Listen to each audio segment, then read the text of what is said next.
नमस्कार। आज आखिरकार सोच समझ के बोल रहा हूँ, क्योंकि मुझे ज़रूर ये पता है कि आप में से बहुत लोग उत्सुक होकर बैठे थे कि कब इस विषय पे बात होगी। तो आज का विषय है डाइट। अब डाइट, ये जो शब्द है, ये फिर से अंग्रेज़ी शब्द है, पर आज की ज़माने में विशेषतः अगर हम शहर के लोगों में देखें तो ये डाइट शब्द हर हिंदी भाषी लोगों को पता हो गया है। मु- ये कह भी सकते हैं कि ये हिंदी का ही शब्द हो गया है।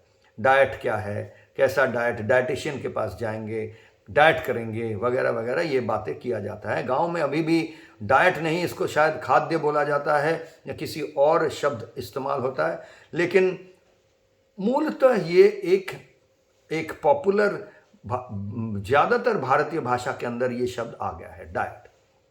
तो डाइट से जो हम समझते हैं कि हमारा सारा दिन का खाना का जो रीति रिवाज, जो जो मूलभूत एक एक कब क्या खा रहे हैं, कौन सा चीज़ हमारे हमारे रसोई में बनती है, ये सब को लेकर ये डाइट चीज़ होता है। वैसे तो कभी कभी डाइट कर रहे हो मतलब ऐसा माना जाता है कि जो बहुत मोटा हो गए हैं, जिनका ओबेसिटी या मोटापा आ गया है, वो कम खाने से, अगर खाना कम कर दिए हैं तब बोला जाता है कि डाइट कर रहे हैं। वैसी बात नहीं है। डाइट का मतलब होना है खाना का विधि। तो ये खाना का विधि जो है, ये हम देख रहे हैं कि एक बहुत बड़ा मुद्दा है। एक तो बड़ा प्रश्न आ जाता है हमेशा कि क्या हम खाने के लिए जीते हैं या जीने के लिए खाते हैं। ये प्रश्न का उत्तर में लोग कश्मकश में लगे रहते हैं, भाई कौन सा सही है। अब इस विषय को लेकर कर्मयोग फॉर 21st सेंचुरी का जो ये फिट फॉर लाइफ प्रोग्राम है, यानी ये जो साधना पद्धति है, ये साधना पद्धति में हम लोग क्या कह रहे हैं, हमारा विचार क्या है कि खाना कैसा होना चाहिए, खाद्य कैसे रचाना चाहिए, खाद्य का जो विधि है वो कैसा होना चाहिए, इसके बारे में कोई तो विचार होना चाहिए। अब ज़रूर ये बहुत ही अहम विचार है इसको लेकर। क्यों हम ये कह रहे हैं? क्योंकि आपकी साधना पद्धति जो है, या कोई भी साधना, तब तक परिपूर्ण नहीं होगा जब तक आप खाने के बारे में सही तरह से आपको ज्ञान ना हो जाए, आपको प्रज्ञा ना हो जाए।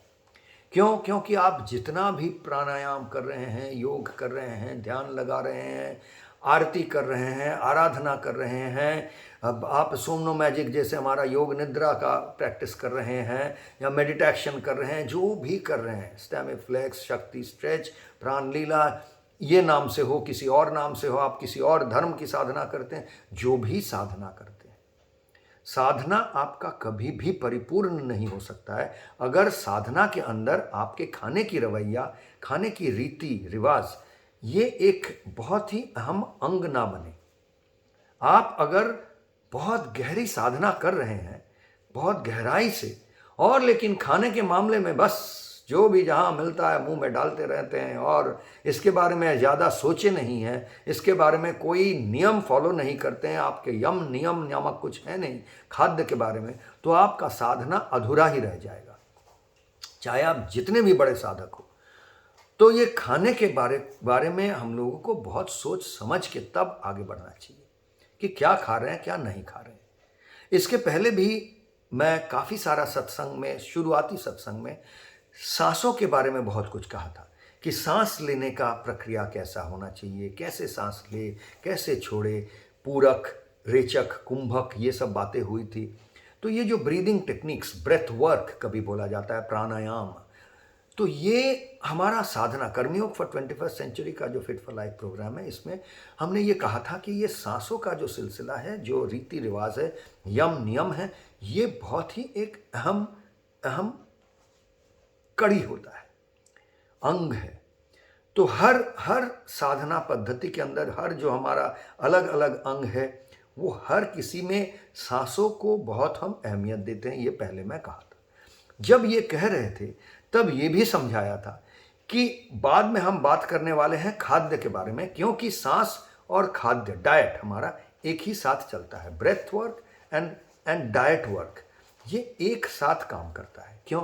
क्योंकि प्राण शक्ति हम जब तन प्राण मन चित्त की बात करते हैं तो ये प्राण शक्ति विशेषतर जो है ये हमारा जीवन को जो जो चलाए रखता है, क्योंकि जब हमारा प्राण शक्ति नहीं रहता है इस शरीर में तो हम बोलते हैं क्या हुआ है, हम बोलते हैं कि हम मर गए हैं, यानी कि जीवन खत्म होता है। तो जीवन का आधार है प्राण शक्ति। क्योंकि आप देखिए जैसे ही कोई इंसान मरता है तो जाके देखते हैं अरे हाँ इसमें तापमान नहीं है, यानी एक इंडिकेटर की इसका प्राण चला गया है, क्योंकि ताप एक तरह का एनर्जी है। अच्छा, आज जो बातें मैं कहने वाला हूँ ये सब प्राण शक्ति वगैरह या खाद्य के बारे में आपको मैं वैज्ञानिक तौर पे बात करूँगा, सिर्फ धार्मिक तौर पे या सांस्कृतिक तौर पे ऐसी नहीं, या परंपरा के तौर पे ही नहीं, हम एकदम मूलभूत विज्ञान को लेकर बात करेंगे। और ये विज्ञान या साइंस जो है ये कोई बहुत बड़ा आपको साइंटिस्ट होने की ज़रूरत नहीं है। आप अगर शुरुआती विज्ञान कुछ भी अगर पढ़े हो, उसके बारे में इतना थोड़ा भी आपको जानकारी हो, यानी कि आप कोई बड़ा माध्यमिक, उच्च माध्यमिक, secondary, higher secondary, graduate, post graduate, ये सब की ज़रूरत नहीं है। अगर आप कक्षा 5, 6, 7, 8 ऐसे एकदम स्कूल में अगर इतने कक्षा तक आप विज्ञान थोड़े से भी अगर पढ़े हो तो भी आपको समझ में आना चाहिए, क्योंकि उतने कक्षे में ही ये सिखा दिया जाता है। कौन सा विज्ञान की बात कर रहा हूँ वो अभी आता हूँ, लेकिन उसके पहले ये बताऊँ कि कर्मयोग फॉर 21st सेंचुरी का ये फिट फॉर लाइफ जो प्रोग्राम है, इसमें हम डाइट के बारे में, खाने के बारे में, क्या हमारा चिंताधारा है, क्या हमारा विचारधारा है, क्या हम मानते हैं और किसको नहीं मानते। तो सबसे पहला जो एक कंट्रोवर्सी या एक वैचारिक एक विवाद आ जाता है कि भाई वेजिटेरियन खाना है कि नॉन वेजिटेरियन खाना है, कौन सा सही है।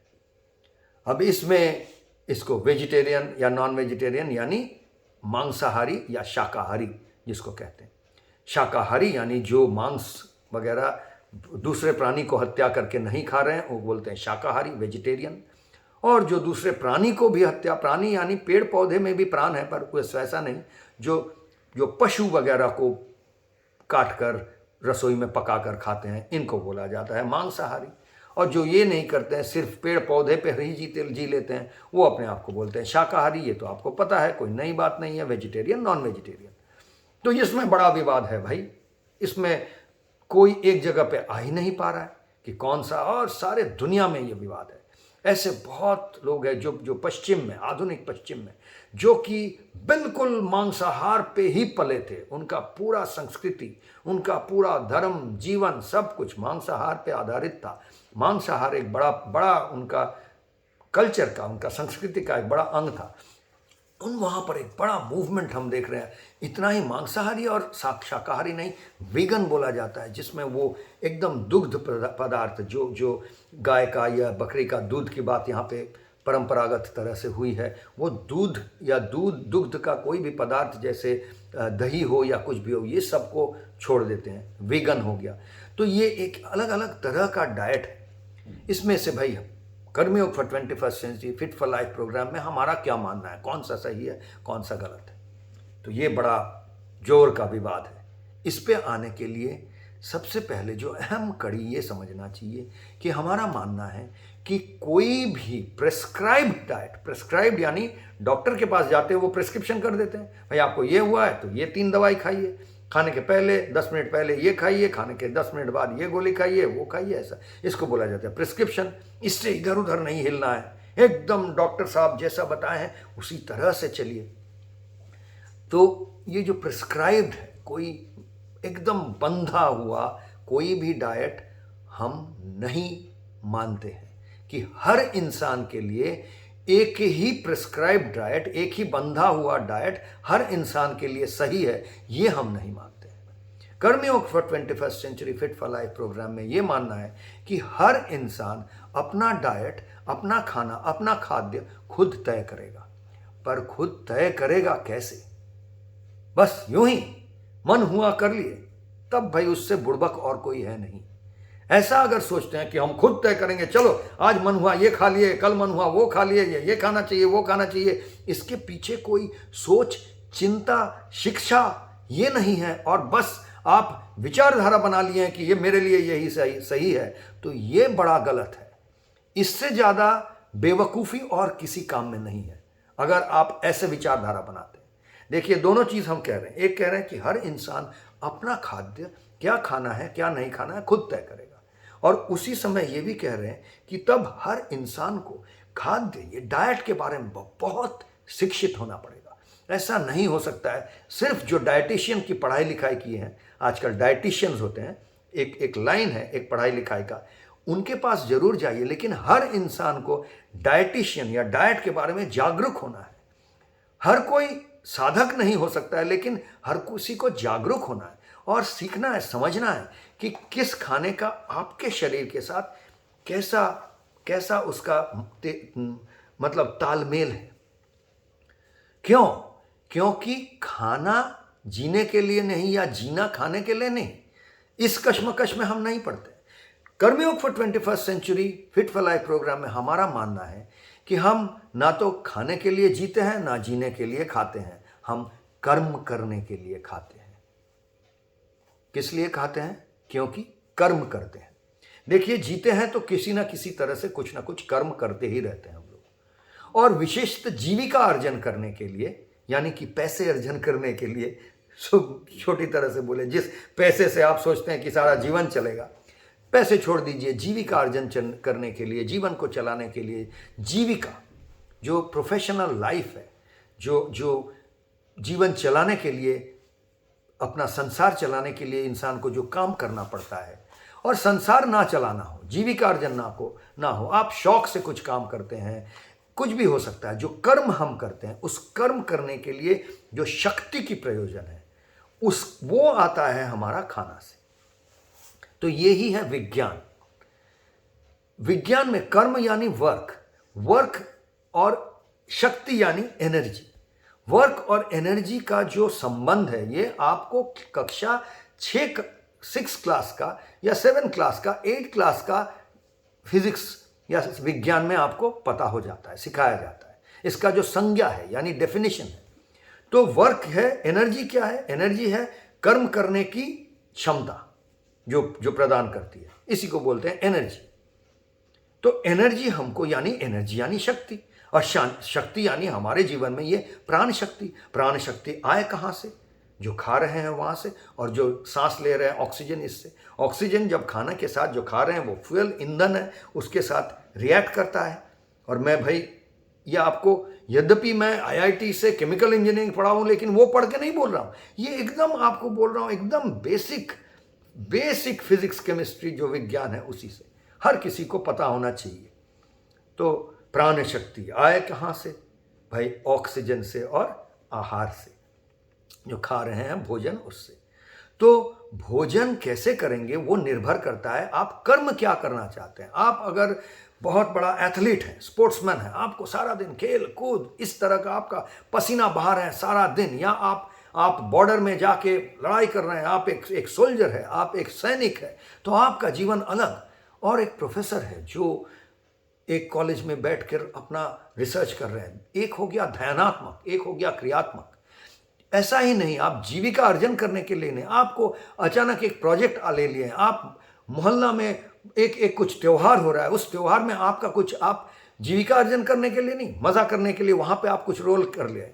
आपको 10 दिन बाद कहीं स्पोर्ट्स में पार्टिसिपेट करना है, आपको भाग दौड़, इसलिए आप मैराथन दौड़ेंगे, कुछ करेंगे, तो ये अलग बात हो गया। आप हो सकते हैं पुलिस का काम कर रहे हैं, आप हो सकते हैं कहीं पर शिक्षा का काम कर रहे हैं, कहीं अकाउंटिंग का काम कर रहे हैं, लेकिन 10 दिन बाद आप मैराथन दौड़ेंगे, तो उसके लिए आप तैयार हो रहे हैं, तो आपका खाना अलग हो जाना चाहिए। ऐसा नहीं है कि कोई खाना हर इंसान के लिए हर दिन एक ही खाना होगा। आपको तय करना है कि आपको कर्म क्या करना है, वो शौक का कर्म हो या जीविका, आपको जिंदगी चलाने के लिए मजबूरी का कर्म हो। कर्म क्या कर रहे हैं, उस कर्म का जो टोनैलिटी है, टोनैलिटी मतलब कर्म का जिस तरह का कर्म है, उस तरह का कर्म करने के लिए किस तरह का शक्ति चाहिए, और वो शक्ति पाने के लिए किस तरह का ईंधन चाहिए।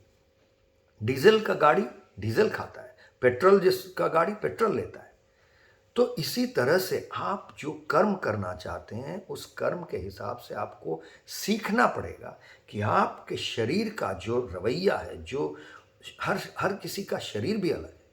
वो शरीर में कैसा खाना आए, तो वो आप जो सांस कैसे ले उसके साथ जुड़ के वो कैसा शक्ति तैयार करेगा, और वो शक्ति आपको कर्म सही तरह से करने देगा या नहीं देगा। उस हिसाब से अगर आप खाना खाने सीखे, तभी आप प्रकृत तरह से, सही तरह से कर्मयोग फॉर 21st सेंचुरी का जो फिट फॉर लाइफ प्रोग्राम है, इस साधना पद्धति का सही लाभ उठा पाएंगे।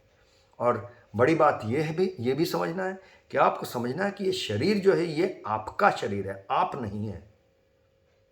ये जब आप समझ गए कि ये मैं नहीं हूं, ये मेरा शरीर है, तो मैं कौन हूं ये जो समझ लेता है, उसके लिए बहुत सहज होता है। ये शरीर को चलाने के लिए जो खाना खाना है, उस खाने को उनको सब सुंदर लगता है।